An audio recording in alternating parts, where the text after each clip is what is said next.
And are they talking to someone who thinks in terms of big picture versus someone who is very detail oriented and data driven? And the reason it's critically important to just figure out which category they fall into is that is going to be the basis for all of your communication with that person during that call, meeting, and in the future. So you should always know which one they are. Are they big picture? Are they detail oriented and data driven? The reason is simple. I'm a very big picture guy.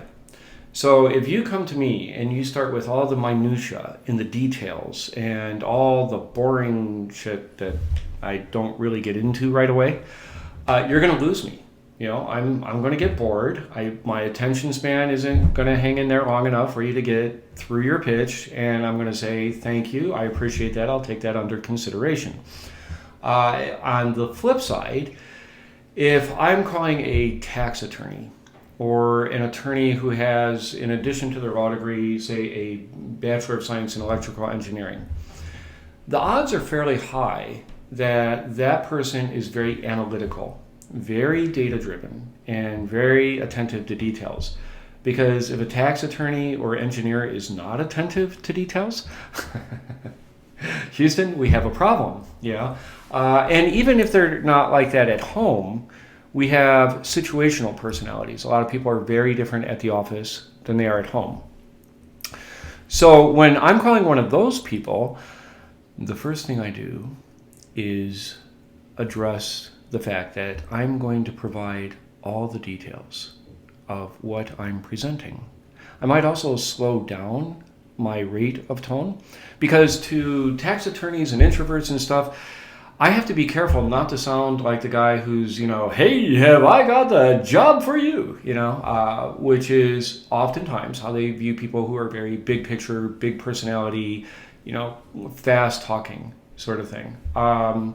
So if I have a detail-oriented, data-driven person, I'm going to start by saying, listen, I have a position I'd like to discuss with you, and I can go into it in detail. I won't take a lot of your time, but I will be able to give you the essential information and data necessary for you to decide whether or not you'd like to hear more.